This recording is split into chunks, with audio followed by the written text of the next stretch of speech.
right now, Pittsburgh's best sports show is about to begin. Call us or tweet us. We've got things to talk about on the Ireland Contracting Nightly Sports Call. Good evening, everyone. It's a Thursday night. March is here. Madness follows in March. Did you know? If you didn't, you saw a lot of it already today in day one of the NCAA tournament. Also, though, it's getting a little maddening for the Penguins, who lost in regulation again tonight. We welcome in Chris Mueller over at 93.7 The Fan. PM team was, I'm sure, busy today over at the casino, and I hope you didn't lose anything because we've seen a lot of interesting developments. Number one, Furman somehow comes back and knocks out Virginia, although Virginia's been on the victim side of that a lot. And then in the South, the 2 and the 4 already gone, Chris. So, I don't know who you had to win it all, but a lot of teams possibly lost their champion today.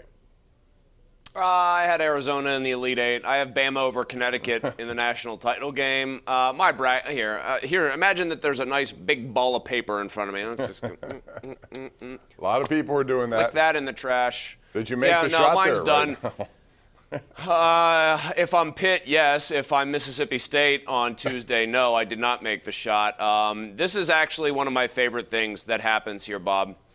My bracket gets absolutely put in the dumpster early, and you know what that allows me to do? It allows me to enjoy the tournament in a very much pure way the rest of the way. Now I just don't care. Now I want to see mayhem. I'm not winning any bracket contest I'm in. Arizona, by the way, that was a complete joke by them. What a terrible performance. They let Princeton back in it. They deserve to lose. Kihei Clark at Virginia made huge plays for them when they won the national title.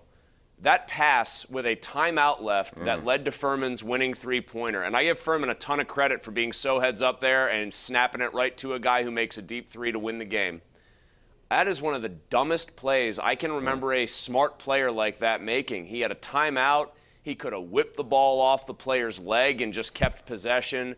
The last thing you want to do there with 9 seconds left is just heave it in any general direction down the court, but that's what he did. That's what he did, and he paid the price on that one, and that normally happens this time of the year.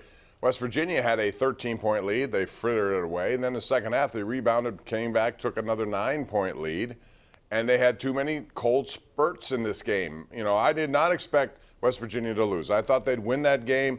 I was one of those who started to believe, that Big 12 schedule is going to make them tough for this time of the year.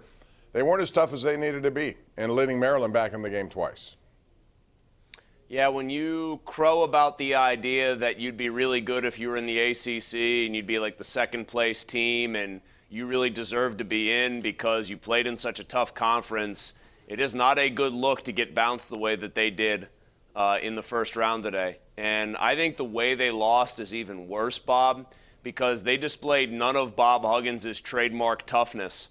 You blow 2 leads of a combined 22 points like that. That's not mental toughness, that's for sure. That's not being able to handle prosperity. So I think a pretty disappointing end. I'll be honest, I had them too. That's another team that I got the old red pen out and made a big X over. I was surprised that they lost, but maybe they weren't as good as they thought. Penn State is playing now. Pitt will play tomorrow. We saw the Penguins play tonight, and a better game, no doubt about it. They did. There were times where they territorially were all over the Rangers, especially the Crosby line, which I thought was great. But again, here are the problems. Goaltending was better. I thought Jari did a good job in the second period to keep it the way it was. But still, that remains a concern for me. But a bigger concern at times is their lack of scoring beyond the first 2 lines. They never seem to get anything from those lines. And again, tonight, nothing. And they lose 4-2, which means the Florida Panthers, by virtue of a 9-5 win, have creeped back to within 3. And the Islanders won the other. The Penguins are in jeopardy of potentially falling out of the wild card position altogether the way they're going. Yeah, they are in jeopardy. Florida really is nipping at their heels. Bob, when you were growing up, or even now, what is a song you could just play on repeat every single day for all, hours on end? What's a song you love that much? Give me one here. Growing up or now? Well, the one I like Bruno Mars, so I sing a lot of Bruno Mars songs now. When I was growing up, all right, let's just say it was Phantom of the Let's Opera. just say Uptown Funk. Uptown Funk. How about there we Uptown go. Funk? Like it.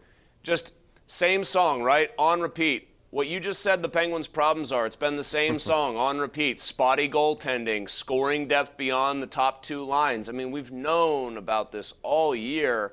I think right now for Penguins fans, the problem is most of them do know that these are the problems and have been the problems. It's just like you didn't want to see the problems do what they are doing, which is erode this playoff position and very possibly cost them a chance to even participate in the postseason, which in the NHL I think is a real black mark for any team that considers itself a contender, because over half the league still makes the postseason. Yeah.